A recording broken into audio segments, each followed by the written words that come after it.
On the 11th of May 1910, a sudden gust of air rushed through the Wellington Pit coal mine at Whitehaven in England. Miners paused in their work, but only for a moment.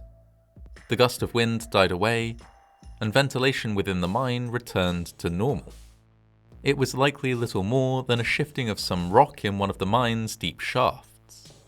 As an undermanager went to investigate, the miners went back to work, unaware that only a minuscule number of them would survive the disaster that had just been set in motion. Owned by Lord Lonsdale, the Wellington Pit was first sunk in 1840 and was fully operational by 1843. It was run by the Whitehaven Colliery Company, who leased it from Lord Lonsdale and owned 3 mines in the area, 2 at Whitehaven and 1 at nearby Sandwith.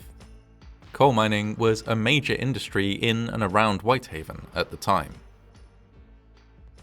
The Wellington Pit, named after the Duke of Wellington, extended around 8 kilometres or around 5 miles out under the seabed, and consisted of 3 shafts. A main coal-drawing shaft from which coal was extracted, a water shaft via which excess water was pumped to the surface, and an upcast shaft to provide ventilation. Ventilation was critically important. In the course of mining, pockets of non-breathable and explosive gases such as methane were often discovered. Without ventilation, these gases could build up to the point that they endangered the lives of mine workers.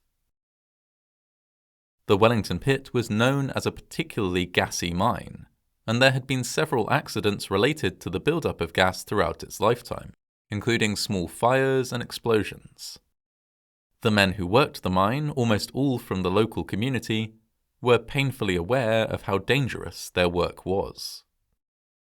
Following a couple of non-fatal accidents in early 1904, the miners went on strike.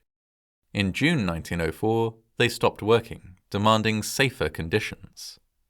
The strike lasted 2 months, with the workers struggling to survive on limited strike pay during that time.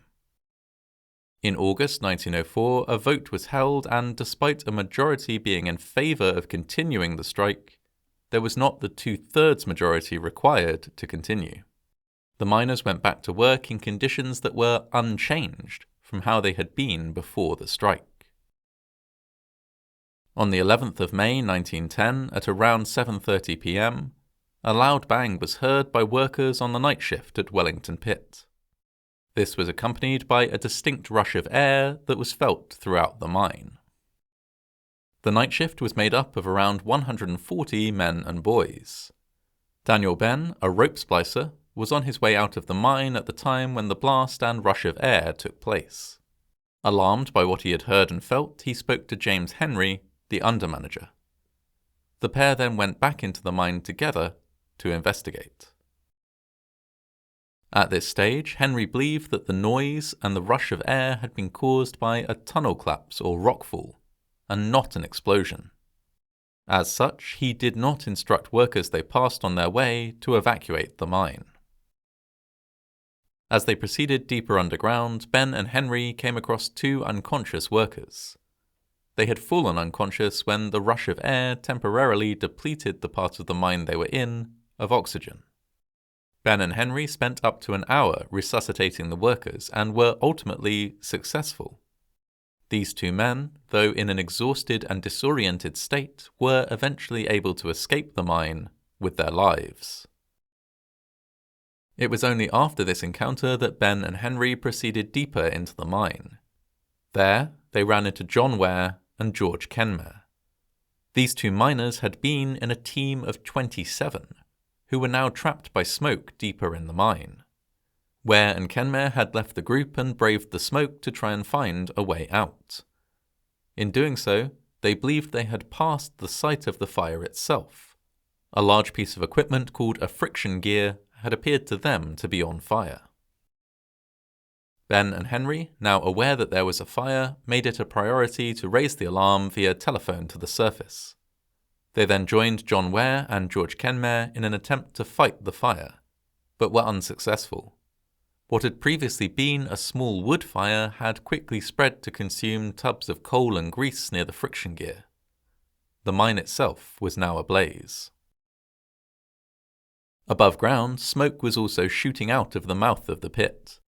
Soon, word spread and people left their homes to do what they could to help, although at this stage, nobody knew exactly what the situation was below ground. Below ground, the fire was well established, with smoke spreading through the tunnels. Workers were dispersed in small groups throughout the mine, and in many cases were only aware that something was wrong when smoke began to intrude on their work areas. Workers were left trying to find their way to safety in a confusing, dark, and increasingly smoky environment. Despite the urgency of this situation, many workers spent valuable time trying to help others. Messages indicating whether a particular route was safe or impassable were later found written in chalk in several tunnels. Cannot go any further, William O'Prey and J. Lucas. All's well in this airway at 4 o'clock, 35 men and boys, J. Moore. Above ground, off-duty mine workers and officials had gathered. The smoke that was billowing from the pit made it virtually impossible to enter, so a new air shaft was created to divert it. This was partly successful, and some rescuers were able to enter the mine, though they did not initially get deep enough to make contact with any of the men trapped inside. Relatives of the trapped workers gathered at the pit head, desperate for news of their husbands, fathers, brothers, and sons. Some stayed at the scene for the entire night, refusing to rest to the point that several of them fainted from exhaustion. The rescue parties continued their search. Around midnight, there was a brief moment of relief as the two men who had been resuscitated, Joseph Walker and Stephen Gregory, were brought to the surface. At 1 a.m., John Ware and George Kenmare also emerged, having finally given up on their attempts to fight the fire. The rescue efforts continued through the night and throughout the following day. The dense smoke within the mine made it almost impossible to reach the trapped workers. Miners that had managed to escape, including James Henry, John Ware, and George Kenmare, volunteered to re-enter the mine to lead a rescue. There was no shortage of volunteers from the local community who joined them. Conditions within the mine were almost unbearable. Telegraph wires running along the walls were so hot they burned the legs of rescuers who brushed against them. Metal name tags on their helmets became blisteringly hot, and the smoke was so thick that their lanterns simply could not penetrate it. Every attempt to put out the fires had failed, and so on the Friday afternoon, the Chief Inspector of Mines gave the order to block the entrance to starve the fire of oxygen. This would, at the same time, seal the fate of the men inside. The decision was met with furious objections from the crowd at the pit head. Rumours spread that the priority for the mining authorities was to preserve the mine, rather than rescue the men. In light of these objections, a final rescue party was assembled, made up of 4 men, including James Henry, the undermanager. They took with them a canary to alert them to dangerous gases. After just 180 meters, or 600 feet, the canary dropped dead from its perch. The men ignored this and kept going, until the heat made it physically impossible to carry on. Reluctantly, they agreed that it would be impossible for anyone to survive below the surface. 147 men lost their lives in the Wellington Pit Disaster, and it decimated the local community. 85 women were widowed, while 260 children lost fathers. The youngest worker to be killed was just 15 years old. If the fire, which was thought to have been started by a build-up of methane gas ignited by a single spark, had occurred an hour or so earlier, when the shift change was taking place, the death count could easily have been doubled. The mine was eventually unsealed later in the year, and dozens of bodies were removed. The mine, a major source of employment, was closed until the following May, so a relief fund was set up to help support the families of the bereaved. 66 rescuers were later awarded the Edward Medal, a special award to recognize bravery in the mining industry. This remains the highest number of such medals that have ever been awarded in relation to a single event. Two major changes were made to the Coal Mines Regulation Bill in reaction to the disaster, one relating to the number of exits and another to the standard of ventilation.